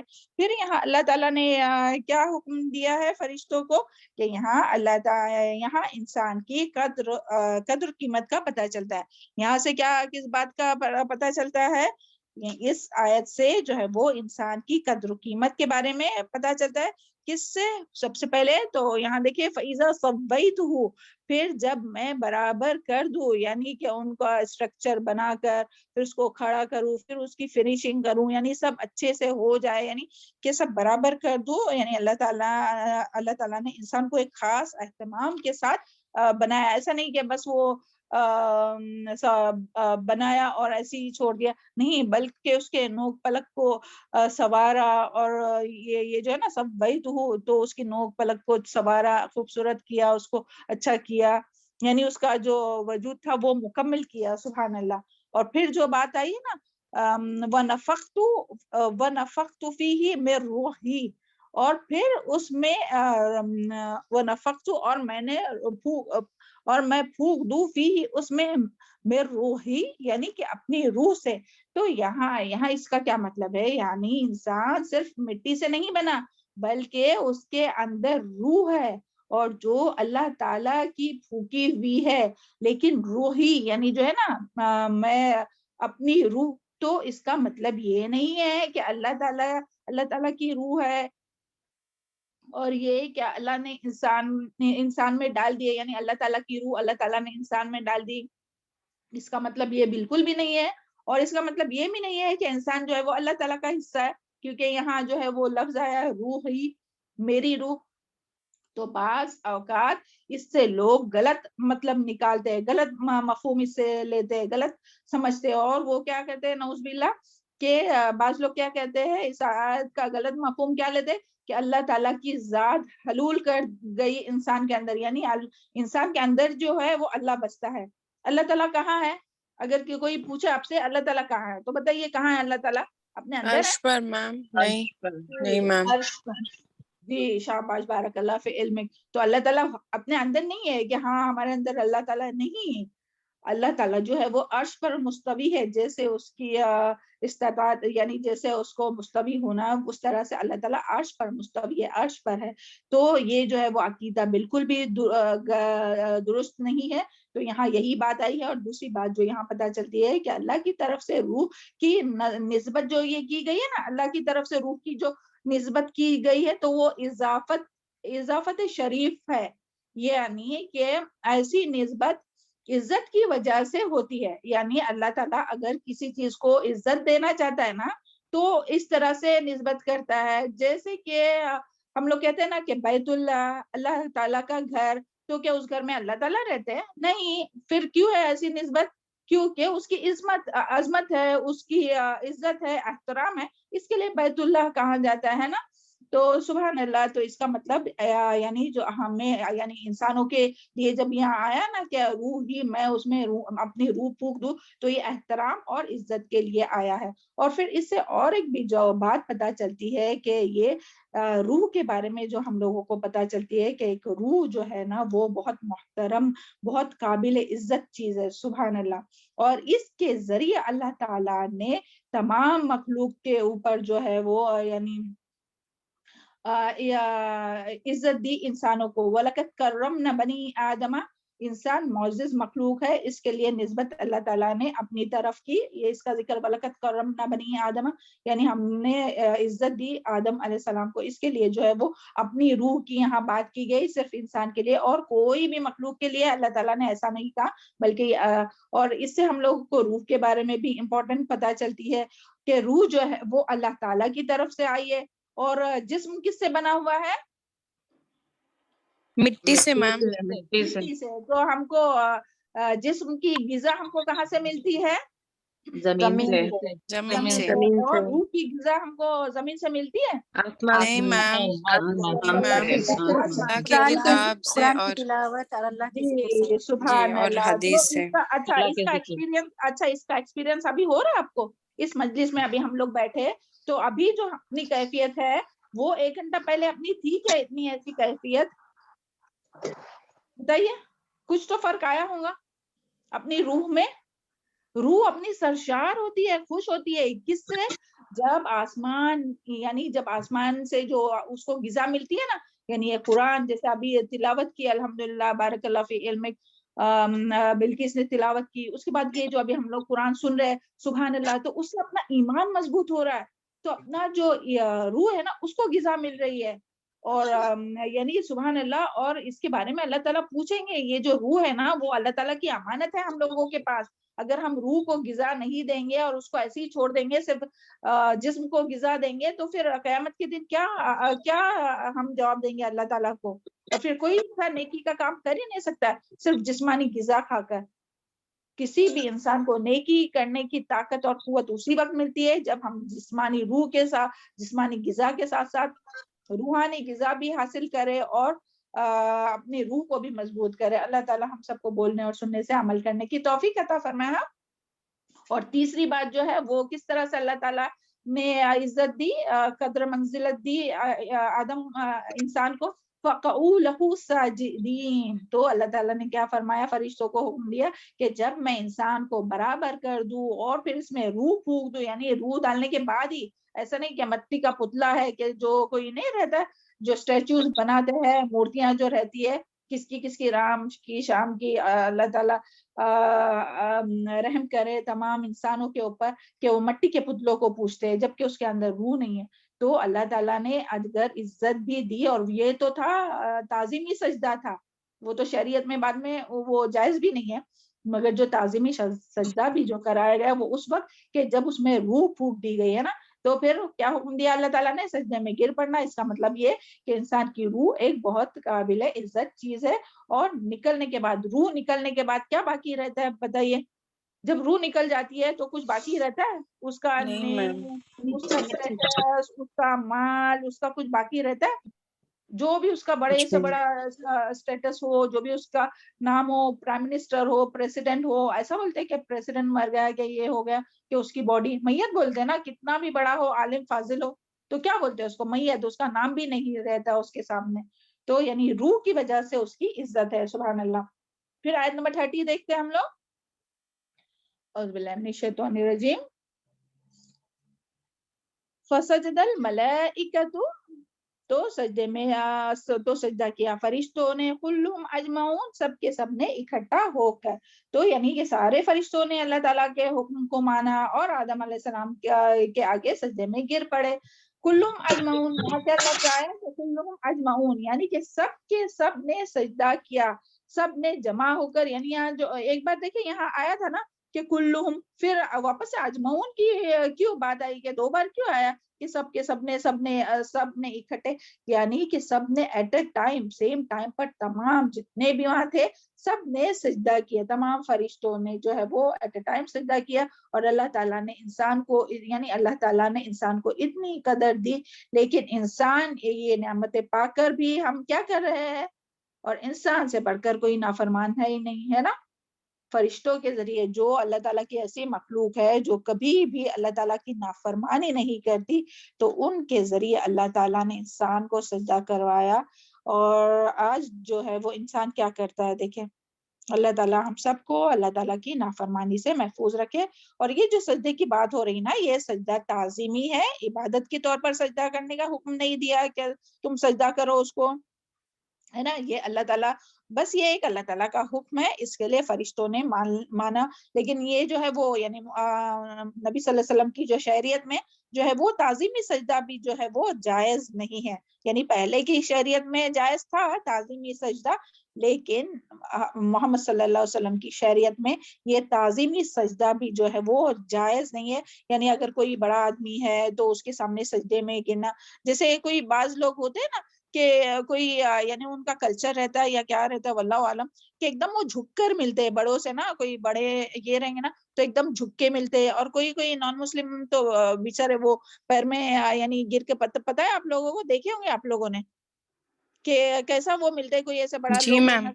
ہے نا، کیا کرتے ہیں وہ جی، سیدھا زمین وہ پر لوگ سر پاؤں ٹیکتے چھو کے، ہاں، پورا ایک دم پاؤں سجدے چھو میں کر. جیسے جاتے ہیں. جی تو وہ اللہ کے سوا کسی کو جو ہے وہ سجدہ جائز نہیں ہے.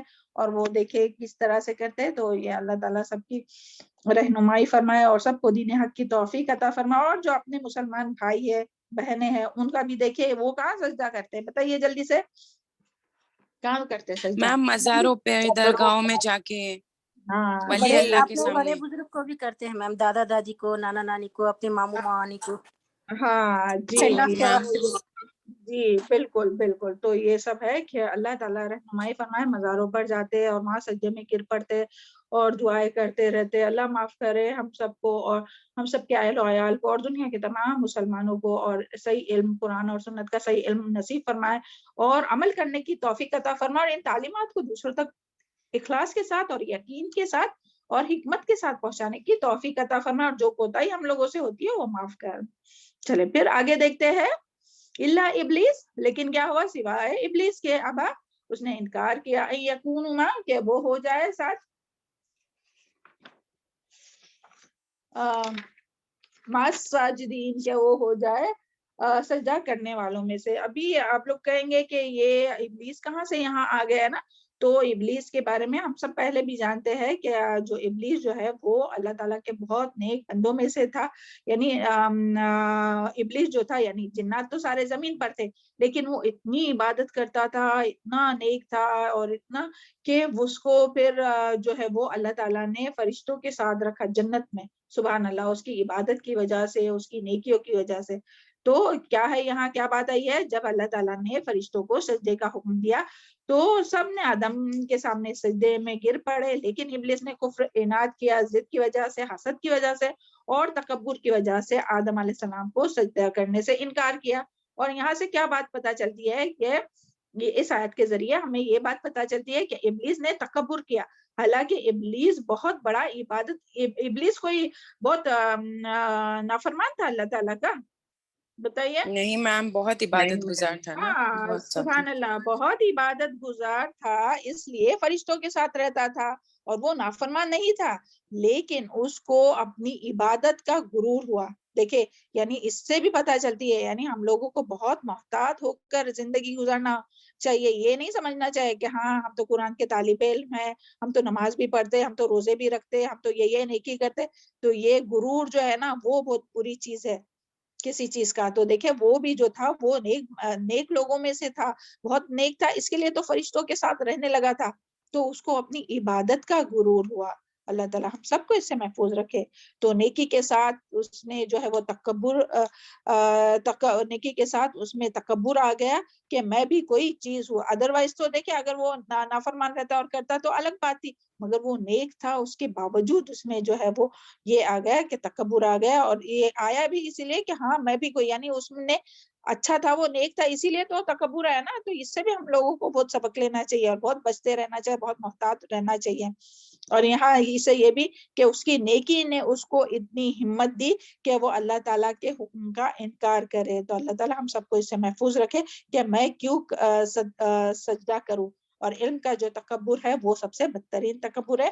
اللہ تعالیٰ ہم سب کو اس سے محفوظ رکھے۔ اور تکبر کے بارے میں ہم سب جانتے ہیں، بہت بار سن چکے کہ اللہ تعالیٰ جو ہے وہ تکبر کرنے والوں سے محبت نہیں کرتا، انہ لا یحب المتکبرین، اللہ تعالیٰ بے شک تکبر کرنے والوں سے محبت نہیں کرتا۔ سورہ نحل آیت نمبر 23، اور پھر اسی طرح حدیث میں بھی آتا ہے، حضرت ابو ہریرہ رضی اللہ عنہ کہتے ہیں کہ رسول اللہ صلی اللہ علیہ وسلم نے فرمایا، اللہ سبحانہ وتعالیٰ ارشاد فرماتا ہے، تکبر میری چادر ہے اور عظمت میرا ازار ہے، جو شخص ان دونوں میں سے کوئی ایک چیز مجھ سے چھیننے کی کوشش کرے گا اسے جہنم میں ڈال دوں گا۔ یہ ابن ماجہ کی حدیث ہے۔ اور پھر آگے ہم لوگ دیکھتے ہیں، تو اللہ تعالیٰ سے پہلے دعا کیجئے، اور جس کے دل میں رائی کے دانے کے برابر بھی تکبر ہوگا تو وہ جنت میں داخل نہیں ہو سکتا۔ یہاں بیٹھے بیٹھے دعا مانگیے کہ اللہ تعالیٰ ہم سب کو اور ہم سب کے اہل و عیال کو، اولاد کو، اور قیامت تک آنے والی ان کی نسلوں کو تکبر سے محفوظ رکھے، اور تمام مسلمانوں کو، کیونکہ تکبر ہی وہ چیز تھی کہ جس نے ابلیس کو اتنی عبادت کے بعد، عبادت گزار ہونے کے باوجود کہاں پہنچا دیا؟ جہنم میں پہنچا دیا اور جنت سے نکلوا دیا۔ آیت نمبر 33، قال لم اکن،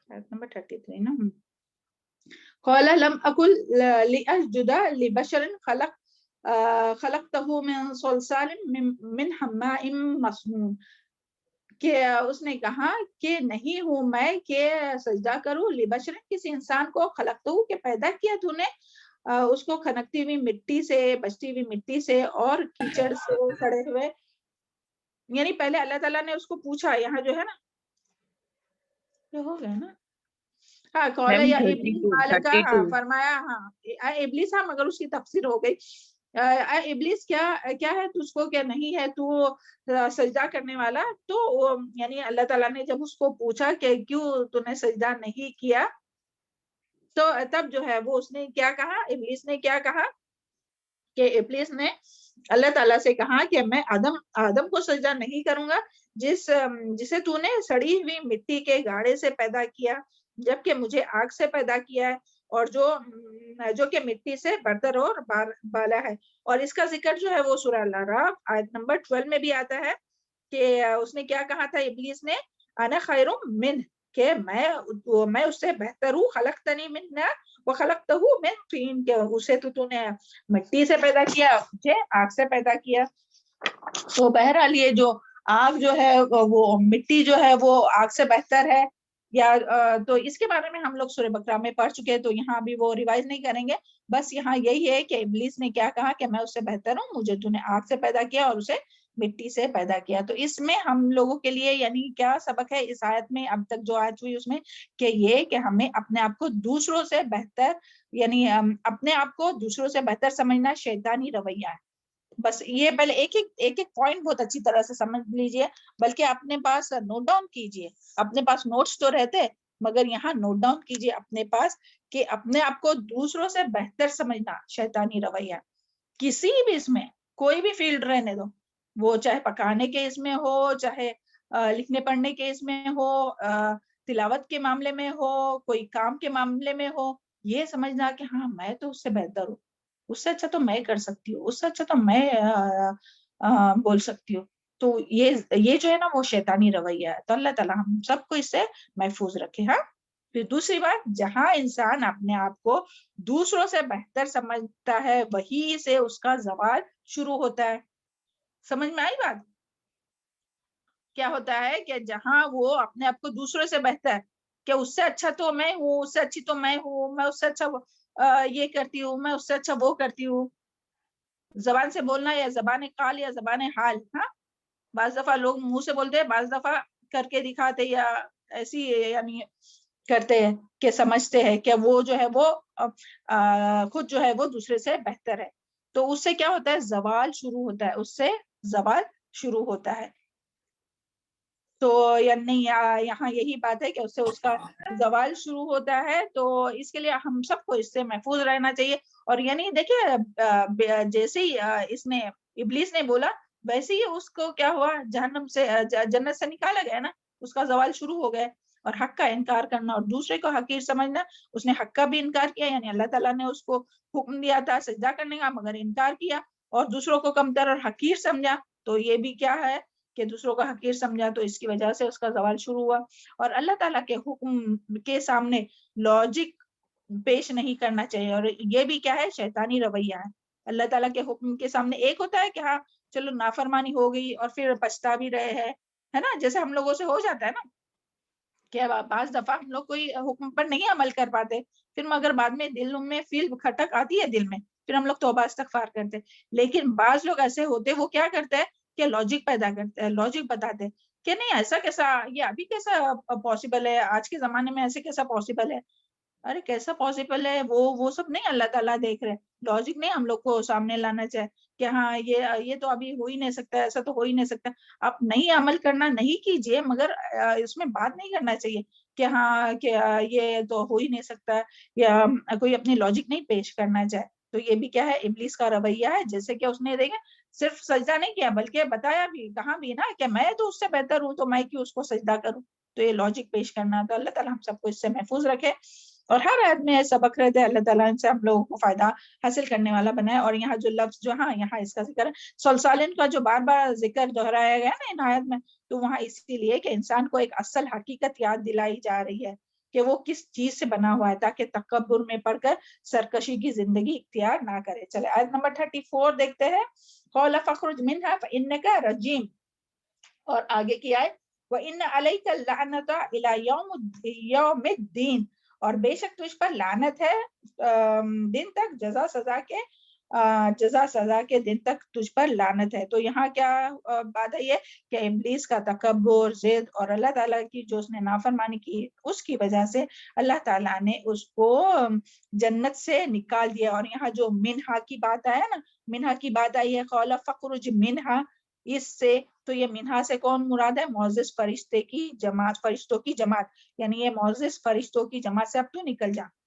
تو یہ بھی دیکھیں کتنا بڑا لاس ہوتا ہے جب انسان تکبر کرتا ہے، اللہ تعالیٰ کی نافرمانی کرتا ہے، تو اسے یعنی جو اللہ تعالیٰ کے معزز جو فرشتے ہیں نا، ان کے جمع سے وہ نکل گیا. تو اگر ہم اپنے بارے میں بات کریں تو اللہ تعالیٰ پھر ہم لوگوں کو ایسے انسانوں کو اس کے ساتھ بھی نہیں رکھتا ہے کہ جو نیکی اور خیر کے کام کرتے ہیں نا، تو ان لوگوں سے بھی اللہ تعالیٰ ہم لوگوں کو دور کر دے گا. تو اللہ تعالیٰ ہم سب کو اس سے محفوظ رکھے، تکبر سے اور اللہ تعالیٰ کی نافرمانیوں کے کاموں سے اور اس میں لاجک پیش کرنے سے. نافرمانی اگر ہو گئی تو توبہ استغفار کیے، پچھتائے، ہے نا، نادمین. جیسے کہ آدم علیہ السلام کے بارے میں آتا ہے نا کہ آدم علیہ السلام سے بھی گناہ ہوا تو وہ نافرمانی ہوئی، تو اس کا مطلب یہ نہیں کہ وہ بھی لعنت زدہ نہیں، بلکہ وہ نادمین، وہ ندامت کیے اور اللہ تعالیٰ سے توبہ استغفار کیے. تو ہمارے لیے بھی یہی حکم ہے کہ جب بھی ہمارے سے نافرمانی ہو گئی، کچھ ہو گئی، گناہ ہو گئی، خطا ہو گئی، تو فوراً اللہ تعالیٰ کی طرف رجوع کرے اور نادم ہو اپنے گناہ پر. اللہ تعالیٰ میرے سے یہ ہو گئی گناہ، اللہ معاف کر دے، اور توبہ استغفار کرے. اور رجیم جو ہے نا، وَإِنَّ عَلَيْكَ لَعْنَةَ، یہاں فَإِنَّكَ رجیم، تو مردود ہے. تو رجیم سے کیا مراد ہے؟ یعنی ہر خیر اور عزت اور تکریم سے تو محروم ہو گیا.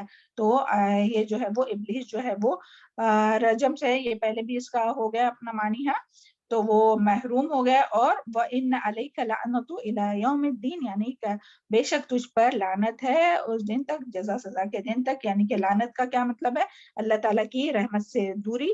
تو دیکھیں، ایک سجدے کے انکار کی وجہ سے اور تکبر کی وجہ سے قیامت تک کے لیے اللہ تعالیٰ نے اس پر لعنت کی ہے. اور صرف اللہ تعالیٰ نے نہیں بلکہ آسمان والے بھی اس پر لعنت کرتے ہیں اور زمین والے بھی اس پر لعنت کرتے ہیں. اس کے بارے میں آتا ہے کہ امام بغوی فرماتے ہیں آسمان پر بھی ابلیس ملعون ہے، یعنی لعنت زدہ ہے، اور زمین پر بھی ملعون ہے، یعنی آسمان والے بھی اس پر لعنت کرتے ہیں اور زمین والے بھی لعنت کرتے ہیں. اللہ تعالیٰ ہم سب کو ایسے اعمال سے محفوظ رکھے کہ جو اللہ تعالیٰ کے لعنت کے مستحق بنائے، ہم سب کو بھی، ہم سب کے اہل و عیال کو بھی اور اولاد کو بھی. اور اس سے یہ بھی ہم لوگوں کو پتہ چلتا ہے کہ ابلیس جو ہے وہ ایک پل میں، ابلیس جو ہے وہ فرشتوں کی یعنی معزز اور نیک فرشتوں کی جو ہے وہ صحبت سے محروم ہو گیا اور لعنت زدہ ہو گیا. جو فرشتوں کے ساتھ رہتا ہے، یعنی ایک پل میں دیکھیں کیا ہو سکتا ہے نا، یعنی ہم لوگ امیجن بھی نہیں کر سکتے. ابھی اس کو بھی کہاں معلوم تھا کہ وہ ایسا کرنے والا ہے، تو اس کی وجہ سے وہ اتنا، یعنی جو اتنا اللہ تعالیٰ نے اتنی اس کو عزت دیے تھے کہ فرشتوں کے ساتھ جنت میں رکھے تھے، اور اس کے ایک عمل کی وجہ سے اس کو ملعون کیا گیا، لعنت زدہ کیا گیا. تو ہمیں بھی یہ زندگی جو ہے وہ بہت محتاط ہو کر گزارنا چاہیے، اور خاص کر کے جو ہے وہ اپنی زبان کی بہت حفاظت کرنا چاہیے. کیونکہ دیکھیں ایک حدیث میں آتا ہے کہ انسان اور اس کی یعنی جنت کے درمیان صرف ایک بالشت فاصلہ رہتا ہے، لیکن وہ اپنی زبان سے ایسی بات نکالتا ہے کہ جو اللہ تعالیٰ کو اتنی ناپسند آتی ہے. یعنی کوئی بھی بات ہو، پھر وہ تکبر والی بات ہو، ریا والی بات ہو، یا کوئی بھی بات ہو، جو اللہ تعالیٰ کی نافرمانی کی ایسی بات نکالتا ہے کہ وہ جہنم کے گہرائیوں میں اس کو پہنچا دیتی ہے. تو اللہ تعالیٰ ہم سب کو اس سے محفوظ رکھے ہے، اور اللہ تعالیٰ ہم سب کو اللہم انی اعوذ بک من شر سمعی و من شر بصری و من شر لسانی، اپنی زبان پکڑ کر حضرت ابو بکر رضی اللہ عنہ جو کہتے تھے کہ اللہ میرے زبان کی شر سے مجھے محفوظ رکھ، ہے نا، کیونکہ زبان بہت بڑا فتنہ ہے. کیونکہ زبان سے کوئی ایسی بات بعض دفعہ نکلتی ہے، ہم لوگ سوچ بھی نہیں سکتے کہ وہ اللہ تعالیٰ کو کبھی ایسی ناگوار گزرتی ہے کہ وہ اس کی وجہ سے اللہ تعالیٰ کے پاس اس کی ساری قدر و قیمت جو ہے وہ گوا بیٹھتا ہے. تو اللہ تعالیٰ اپنی زبان کا ہمیں صحیح استعمال کرنے کی توفیق عطا فرمائے، اور ایسی تمام باتوں سے محفوظ اور اعمال سے محفوظ رکھے جو اللہ تعالیٰ کو ناراض کرنے والے ہوں. چلے آیت نمبر 36، یہاں تک سمجھ میں آ گیا آپ لوگوں کو سب؟ قال ربی، جی میم الحمدللہ. الحمدللہ. قال ربی، بولا اے میرے رب، فانظرنی، بس مہلت دے مجھ کو، الی یوم یبعثون، دن تک وہ سب اٹھائے جائیں گے، تب تک مہلت مانگا. اور پھر آگے کی بھی دیکھتے ہیں. قال فانک من المنذرین، فرمایا تو بے شک تو مہلت دیے جانے والوں میں ہے. یعنی کہ ابلیس نے اللہ تعالیٰ کی نافرمانی، ابلیس سے اللہ تعالیٰ کی نافرمانی ہو گئی، غلطی ہو گئی، تو بجائے اس کے کہ وہ اپنے رب سے معافی مانگتا اور تو اس نے کیا کیا کہ رب سے جو ہے وہ قیامت تک کے دن کے لیے جو ہے وہ مہلت مانگا، یعنی زندہ رہنے کی مہلت دے کہ میں زندہ رہوں اور آدم اور اس کی اولاد کو بہکاتا رہوں۔ تو دیکھیے اس میں کیا ہے کہ اللہ تعالیٰ نے اسے، اور پھر اللہ تعالیٰ نے جو ہے نا قَالَ فَإِنَّكَ مِنَ الْمُنظَرِينَ، تو اللہ تعالیٰ نے اسے مہلت دے دی۔ تو بعض لوگ کہتے ہیں کہ اللہ تعالیٰ نے ابلیس کو مہلت ہی کیوں دی؟ تو اس کے بارے میں علماء کی رائے ہے کہ اللہ تعالیٰ نے ابلیس کو مہلت دی، یعنی اللہ تعالیٰ نے اس کو مہلت دی، وہ کیوں؟ بعض لوگ ایسا کہتے ہیں کہ اللہ تعالیٰ نے ابلیس کو مہلت ہی کیوں دی؟ اگر اس کو مہلت نہیں دیتے تو ہم لوگوں کو اتنے مشکل نہیں آتی ہے جو بھی ہے۔ تو اللہ تعالیٰ نے مہلت کیوں دی؟ کیونکہ اللہ تعالیٰ، یعنی علماء کی یہ رائے ہے کہ اللہ تعالیٰ نے ابلیس کو مہلت دی کیونکہ وہ اتنے سالوں سے نیک تھا، عبادت گزار تھا اور فرشتوں کے ساتھ رہتا تھا، اور اتنا اس کا لیول ہائی تھا، اور اس کی ساری عبادت گزاری کا اللہ تعالیٰ نے اسے جو اجر ہے وہ یہ دیا کہ اس کو، اور یہ اللہ تعالیٰ کا عدل ہے کہ اللہ تعالیٰ نے اس کی ساری عبادت گزاری کا اس کو اجر کیا دیا کہ اس نے جب وہ مانگا نا مہلت تو اللہ تعالیٰ نے اس کو مہلت دے دی۔ اور یہ جو ہے نا کہ سارے جنات، یعنی اس کا مطلب یہ نہیں کہ جتنے جنات ہیں سارے جن جو ہے وہ ان کو مہلت ملی، نہیں، بس اس ابلیس کو، یعنی یہ جو ابو الجن ہے نا، یہ جو ابلیس، بس اسے مہلت ملی ہے کہ وہ قیامت تک جو ہے وہ مرنے والا نہیں ہے، اور وہ جو ہے قیامت تک وہ انسان کو بہکانے کی اللہ تعالیٰ نے اس کو مہلت دی ہے۔ لیکن باقی جتنے بھی ہے، انسان بھی ہے، جنات بھی ہے، وہ ان سب پر موت آتی ہے۔ وہ ہم لوگ کا اس دن بھی دیکھے نا کہ کس طرح ان کے اوپر شہاب ثاقب مارا جاتا ہے اور ان لوگ مر جاتے ہیں۔ تو سبحان اللہ۔ اور یعنی اور پھر یہاں سے یہ بھی ہم لوگوں کو پتہ چلتا ہے کہ جس طرح کافر کوئی نیکی کرتا ہے تو اس کا اجر اللہ تعالیٰ کیا کرتے ہیں، کس طرح سے دیتے، کوئی بتائیں گا؟ دنیا میں ہی دیتے ٹیچر، جی، دنیا میں خیر، بارک اللہ فیک، مطلب اس دنیا کو میں مال اور متا سب دیتے ہیں، مال ہاں متا دنیا میں، ہر جی چیز جی کی سب کچھ آرام جی، یعنی دنیا میں اس کو سب کچھ ملتا ہے، جو وہ نیکی کرتے ہیں تو اس کا اجر دنیا میں، اور آخرت میں کچھ بھی نہیں۔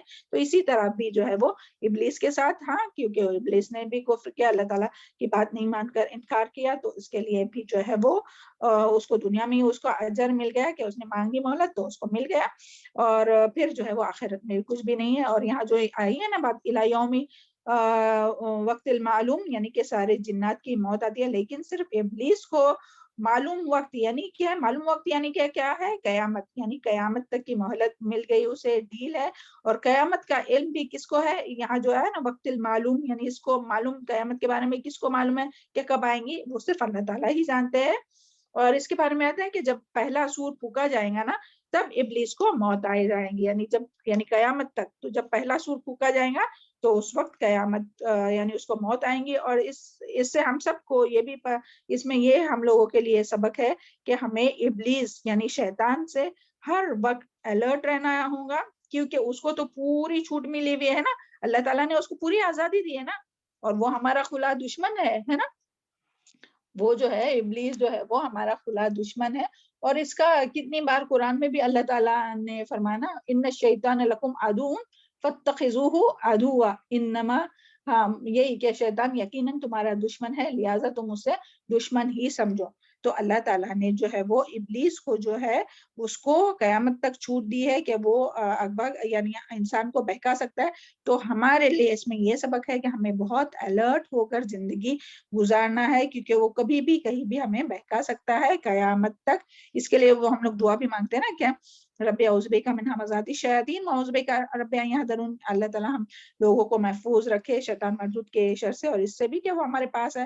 اور اسی طرح مرتے وقت بھی ان یتخبطنی الشیطان عند الموت، کے موت کے وقت بھی ہمیں شیطان کے اچکنے سے بچایا، کیونکہ وہ موت تک جو ہے وہ انسان کو بہکانے کی کوشش کریں گا کہ وہ انسان کو بہکا کر جنت سے نکال کر جہنم میں لے جائے اور اللہ تعالیٰ کی نافرمانی کرے۔ اور اس کے لیے ایک اور بھی ہم لوگوں کو بہت اچھی یاد دہانی ہے کہ جب بھی اللہ کا کوئی حکم ہو تو فوراً ماننا چاہیے۔ اور دیکھیں ابلیس نے کس سے منع کیا تھا، کس چیز کا حکم دیا تھا اللہ تعالیٰ نے اور اس نے منع کیا؟ سجدہ کرنے سے میم، سجدے سے۔ تو جب بھی سستی آئے نا نماز پڑھنے کی تو پھر سوچنا چاہیے کہ ابلیس کی طرح تو نہیں ہو رہے نا ہم لوگ، اللہ تعالیٰ محفوظ رکھے ہم سب کو، اور فوراً سے سجدہ کرنا چاہیے یعنی نماز پڑھنا چاہیے۔ اللہ تعالیٰ ہم سب کو بولنے اور سننے سے زیادہ عمل کرنے کی توفیق عطا فرمائے۔ چلے جلدی سے، ابھی کتنا منٹ ہے؟ 2 منٹ ہے، ایک ایک کر کے آیت جو ہے اس کا ریوائز کیجئے جلدی سے. ہاں آیت نمبر 22 کون کریں گا جلدی سے بتائیے. ہاں 2-3 منٹ میں فٹافٹ. چلے ایک ایک کر کے. ہاں میم ریکارڈنگ اسٹاپ کروں؟ ریکارڈنگ اسٹاپ کیجئے. جی سبحان آپ ربک دعا رب پڑھ لیجیے. العزت عما یصفون وسلام علی المرسلین والحمد للہ رب العالمین. ربنا تقبل منا انک انت السمیع العلیم وتب علینا انک انت التواب الرحیم. السلام علیکم ورحمۃ اللہ وبرکاتہ. اللہ تعالیٰ ہم سب کو شیطان